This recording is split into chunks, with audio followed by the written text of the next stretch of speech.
The blizzard. The storm came without warning. Snow whirled across the vast Wyoming plains, swallowing fences, silencing the cattle, and smothering the land under a ruthless white sheet. The wind howled like a chorus of ghosts, shaking shutters and rattling barn doors. Inside a lonely ranch house, Eli Turner, a widower in his early 40s, sat by the fire. His face was rugged, lined with sorrow deeper than any canyon, his eyes dull from years of grief. It had been 2 winters since death had stolen his wife, Clara. Ever since, the ranch had been nothing but walls of silence echoing with memories he wished he could forget. Eli had promised himself he would never love again. The loss had carved too deep a wound. He had poured his life into the land, into the cattle, into chores that barely kept his mind from shattering. But his house remained hollow, and his heart colder than the winter storm outside.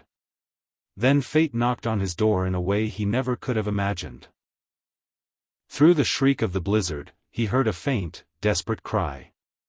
At first, Eli thought it was the wind playing tricks on him.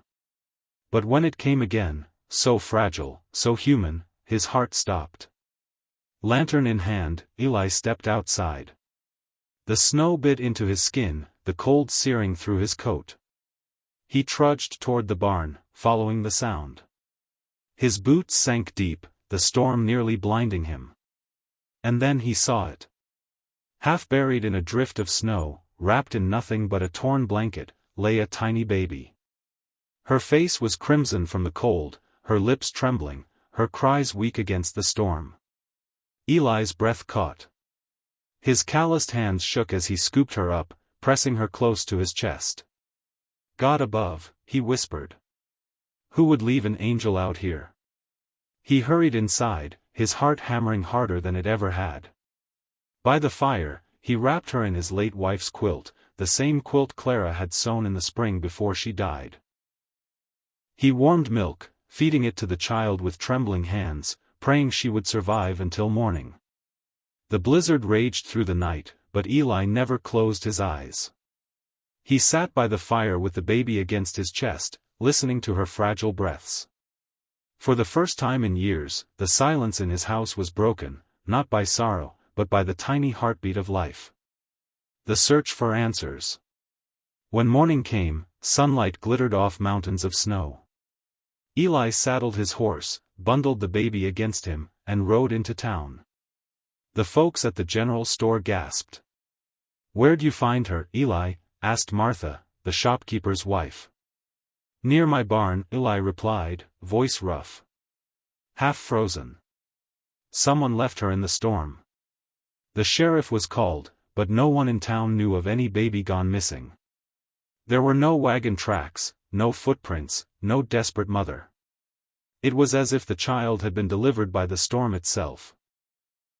The sheriff promised to investigate, but days passed, then weeks, with no answers. Eli told himself it wasn't his responsibility, that someone else would come for her.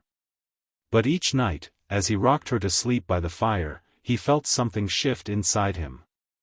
The grief that had hollowed him began to fill, not with pain, but with warmth. Where silence had once haunted him, the child's soft breathing brought peace. He named her Grace. A father once more.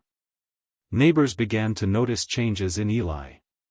The quiet, grief-stricken man who had once kept to himself now carried a baby in his arms.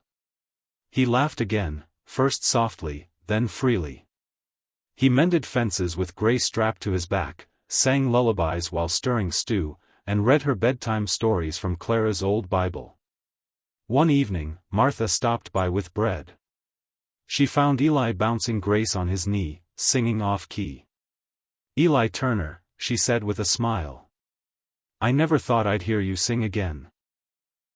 Eli looked down at Grace, her wide blue eyes staring back at him. "I never thought I'd have reason to." The mother's return. But fate wasn't done testing him.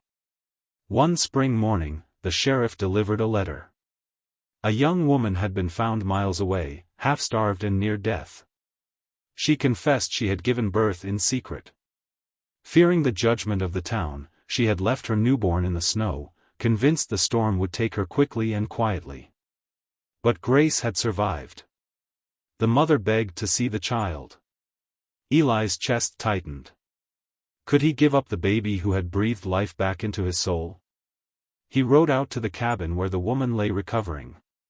She was barely more than a girl, frail, ashamed, her eyes red with tears. When Eli placed Grace in her arms, the young woman wept bitterly. But then something unexpected happened. She looked at Eli, her voice trembling. "She belongs with you," she whispered. "I saw the way you held her. I can't give her what you can. Please. Let her stay with you." Eli's throat tightened.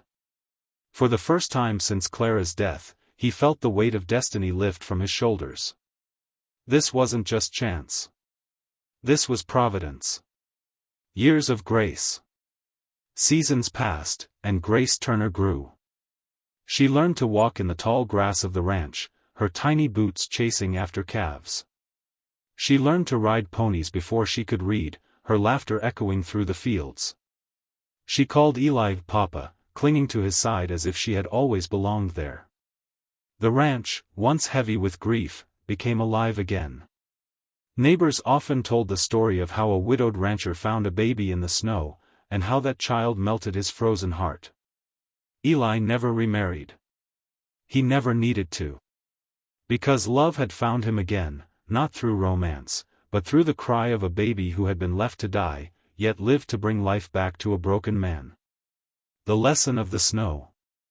Years later, when Grace was a young woman, she asked her father to tell her the story again. The story of the night she was found. Eli sat by the fire, looking at the daughter who had become his greatest blessing. "You were my miracle," he told her, his voice thick. "I thought my life had ended when your mama died. But God sent you in a storm. You saved me, Grace, as much as I saved you." Grace leaned her head on his shoulder, tears in her eyes. Then maybe the storm wasn't a curse after all. Maybe it was a gift. And Eli realized she was right. Sometimes what looks like tragedy is simply the beginning of redemption.